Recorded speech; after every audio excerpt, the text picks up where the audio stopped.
NBA Cup final rematch. Here's Wemby on the Spurs trying to get one back on the Knicks. Yeah, we're looking forward to it. We owe them one, and we owe ourselves one more than anything. My guy doesn't even fit in the frame. Averaging 32 points per game against the Knicks, best of any opponent. And here, Stephon Castle just lobs. Dude dunks down. Come on, man. That's how we do it at Metropolitan Capital Vendus. Spurs, though, down 10 at the half. What? Yeah, they've lost 2 in a row, trying to get right. Early fourth quarter, hearts in throats in San Antonio. Wemby goes for the offensive rebound and hyperextends that long leg, holding the front of the knee. We just saw Nikola Jokic. A similar aesthetic. I know it's a complicated joint, a lot going on in there, but you automatically worry about the worst and hope for the best. Wemby limped back to the locker room, didn't return to the game, but did return to the bench with his warm-ups on, which I have is encouraging. He went for 31 and 13 in 24 minutes. He was playing a heck of a game. You'd think, though, then the Knicks would just run away with it. Jalen Brunson floater, he had 29 and 8. New York's up 7. But Trev, it's New Year's Eve, and the Spurs are popping Champagnie. Julian Champagnie. Cheers. Less than a minute later, Champagnie uncorked. He set a franchise record with 11 threes. He shot 11 for 17 from the floor. Every attempt was from beyond the arc. A career-high 36. Knicks down 4, 3 minutes left. Miles McBride calling a 3. He had 21 off the bench. New York's within 1. But the other half of the big man duo with Wemby, they call French Vanilla. Luke Cornett gets that to go. Spurs win by 2, snapping a 2-game skid. Here's Wemby on that knee post-game. Feeling good, just sore, very confident. Did they done any testing on it back there? Is that already as much as we have here, yeah. But I'm makes you confident, optimistic. Yeah, I was confident. I mean, I was bad. It was this close to coming back in the game, but they had to hold me back. I know when it hurt, but it was the good thing. It was just a hyperextension, so it should be minimal, whatever the thing is. But we're gonna do everything tomorrow still to check that everything's okay. No, I mean, I expect to be back next game. I don't know what they expect, but and look, we're in December. And I'm not suggesting that the Knicks play 12 players in May, okay? But, when Mike Brown came in, one of the things he said was he was going to try to make a more dynamic offense that wasn't as based on Jalen Brunson. OG Anunoby and Mikal Bridges are having more effective offensive seasons. And he said they were going to play more guys. And, we're not playing 12 every night. They're using a whole bunch of second-round picks that they've had, Tyler Kolek being one of them. Their second-round pick from this year, who Diarra was picked like 51st or 52nd. He's in the rotation now.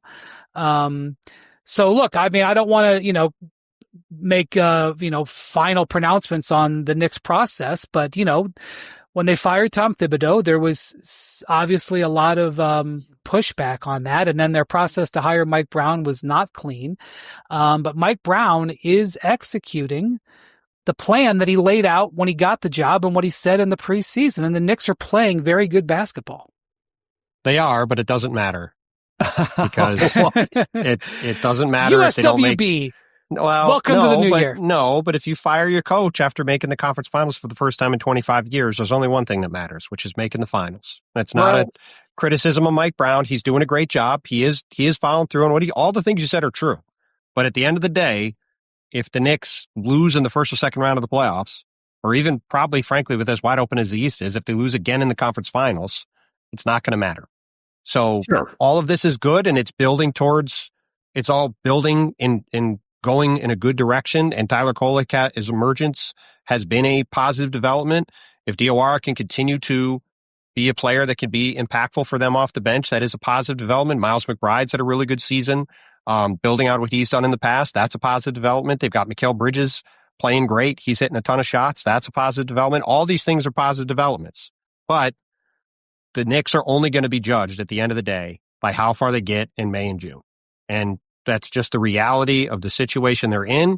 And with the Eastern Conference being completely wide open, and they are the clear favorites, simply no disrespect to the Pistons, who've had an awesome season. I think right now they're beating the Lakers. However, the Pistons haven't won a playoff series in almost 20 years. So to say they're the favorites, like they have to show they can do it first. The Knicks have won a playoff series 3 years in a row. They just made the conference finals. They have a bunch of playoff tested players. They have a coach who's gotten to the finals, who's been on the staff of a championship winning team. Like they are set up to get there. So they're building all the right habits. They're doing all the right stuff. Mike Brown's following through on what he said. All that is 100% true, but it's going to only matter if these guys are playing against Oklahoma City or San Antonio or whoever in the first week of June in the finals. Yes, but the development of a reliable bench is a pretty key factor in their chances of doing certainly that. Helping, no question. Been a glaring weakness, and Miles McBride missing that time might end up being a blessing in disguise because it opened up opportunity for Tyler Kolek, who proved that he, without question, is ready to be a contributor in the rotation. I would say Jordan Clarkson's been what you expected Jordan Clarkson to be, and that's a guy who's, some nights he's going to light it up off the bench, some nights he might not have it, but he's at least a scoring threat off the bench. Yabusele has been a disappointment, but I think they've at least got more depth than they've had, more like real depth than they've had. And by the way, Wendy, you mentioned 12 guys playing. That's with Josh Hart and Mitchell Robinson out, 2 of their top So 6 guys. Listen, so Leon Rose gets a lot of credit for building this Knicks roster. And look, nothing really matters unless Jalen Brunson. The Jalen Brunson move is the king move, right? It's you acquire in free agency an all NBA player like this. But they've got this old master running their scouting, Walt Perrin. And, you look at this team, Miles McBride's 2nd round pick, Tyler Kolek's 2nd round pick. I don't want to say Mohamed Diarra is like, going to all of a sudden just be a rotation player, but he, 2nd round pick. I don't want to get so excited about Ariel Huck-Porty, but I think he was picked in the 50s and he's been in the rotation. Like, we get on teams for not drafting well, and the Knicks have traded away a bunch of picks, but for the New York Knicks to be stocking their roster with 2nd round picks. Yeah, they're doing all the right, all the right stuff. Like everything you said is right. Like both you guys, like the depth has been impressive.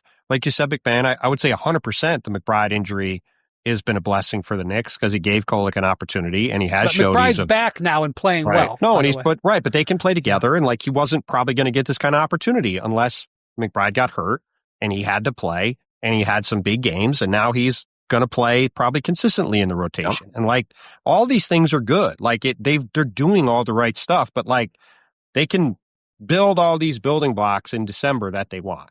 It's only going to matter if it translates in the spring.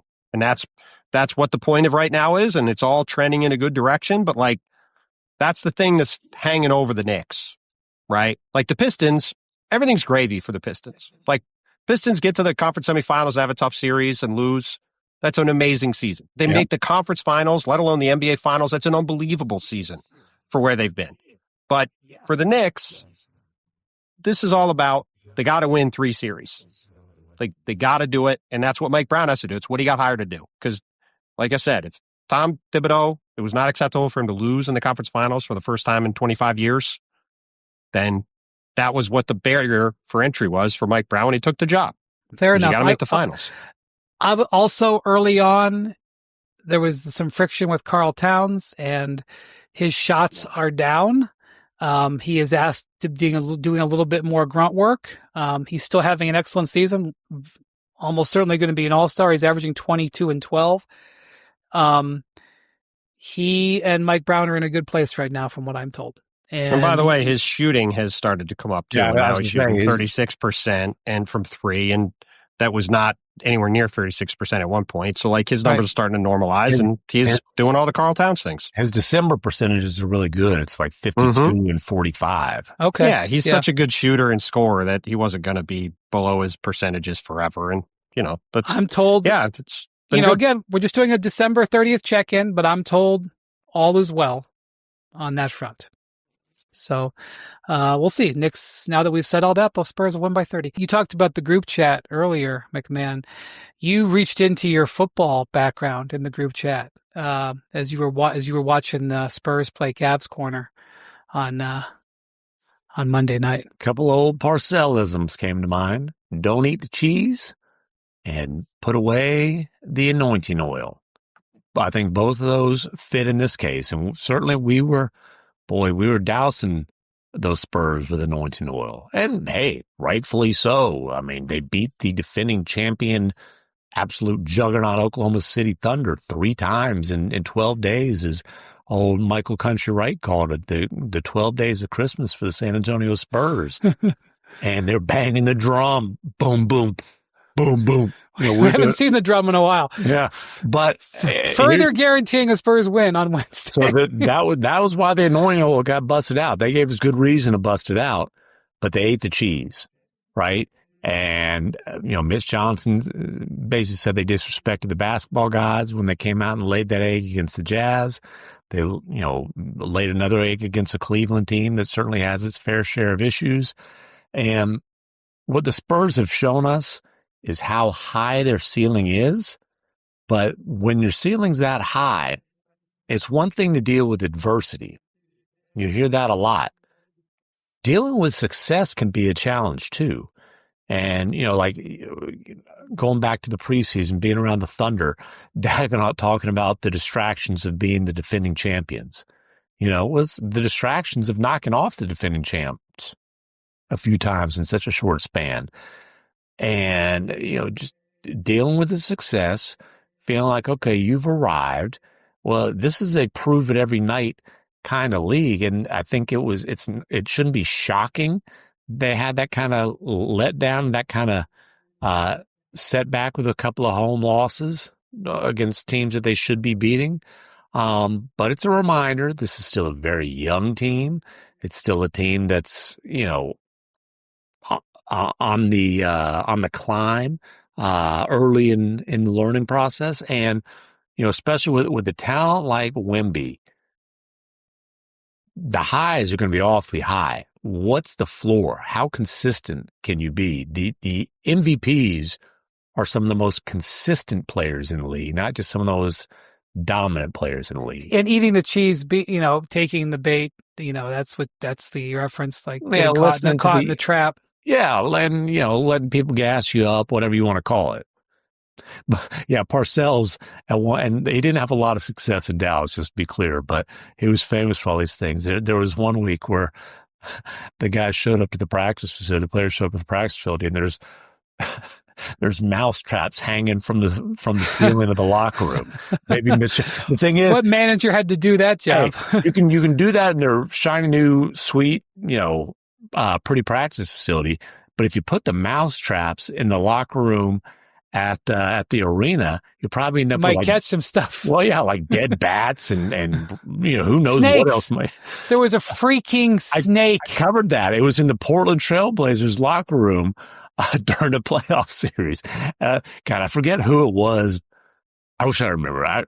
One of the players on the Blazers wasn't real fond of snakes, and he shrieked. Who is real fond of snakes? Well, this guy shrieked and jumped up on top of the locker. Wait, were you in there when they saw the snake? No, but